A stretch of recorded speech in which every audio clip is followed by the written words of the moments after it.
You know, there's another podcast that I watch, called Dad Saves America, which is really good. And he had a guest on there talking about, how we live, how just Americans, how we live, and how we are kind of like, we're always talking about the cost of living and how bad things are and how tough it is to survive. And I think there's aspects to that. We have this whole conversation going on with where we're at politically with Trump, Mandami, potentially being the mayor of New York, and whether we need to be more socialist, whether we need to be, lean harder into our capitalism. All those are ripe for conversation. 100 years ago, the way we live now, like just having air conditioning in our house, and our houses are so big. My house is way bigger than the house I grew up in. I grew up with my mom, my dad, my two sisters, five people in the house. Our house was a lot smaller than the house I have now. So I'm extremely grateful for what I have right now, but we live better and better and better, and we require a whole lot more. But my point is, Americans, what scares me is we're not producing anything. We don't produce a lot. And it made me kind of think about like skills. What I'm thinking about with my kids, what skills do you want to have? And what I mean by skills is not just the college degree. I think that, and again, I went to college. I swallowed the whole college spiel. And, there's nothing wrong with going to college. I think that it's important to realize that college is just one aspect of how you move forward in the world. It's not the be all end all. And if you're not, and again, I'm going back to the particular career, even if you're in a particular career now, AI is still at your front door. So it makes me think about, like, what do I want my kids to do and what skills do I want them to have? Now, they're going to decide what they want to do. But I think having skills, knowing how to do things, knowing how to fix things, knowing how to create things, knowing how to produce things is important.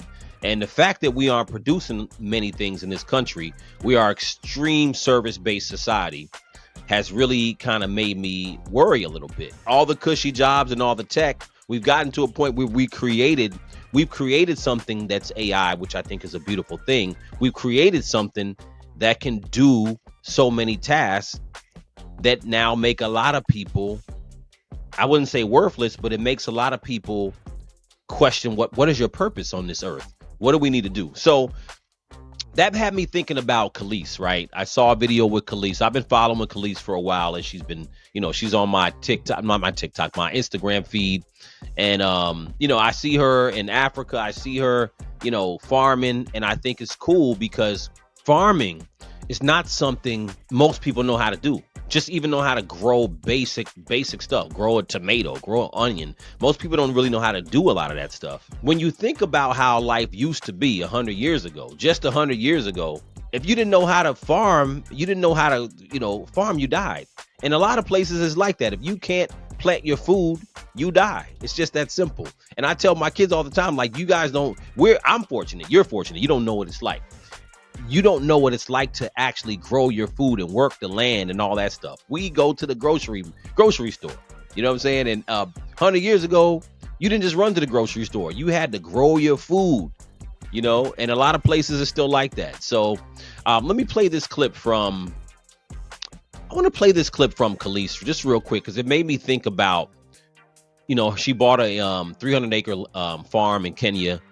And I thought it was cool because where are we going next? Are we going to have to learn how to grow food? No, I don't think we're going there, because AI, and technology's already done all that for us. But we're going to have to go back to the basics. I think that I don't know what human beings are going to do. There's a lot of human beings. This is I think it will be some level of a bloodbath. Yeah, one of the things that a lot of people, especially where we're from, are ignorant to is how profitable farming can be. Oh. Right? You said we went to a tea farm, we got to see your farm, and we broke down the onion thing. Talk about that and why people should really be looking at this as a business opportunity. Oh, man. I mean, like, when you think about, I knew it had to be profitable because you see it and you're like, these guys are doing it because it's making money, but I couldn't really wrap my brain around it. But my lawyer, again, who's been super helpful, he's a farmer, and he was like, I make way more money farming.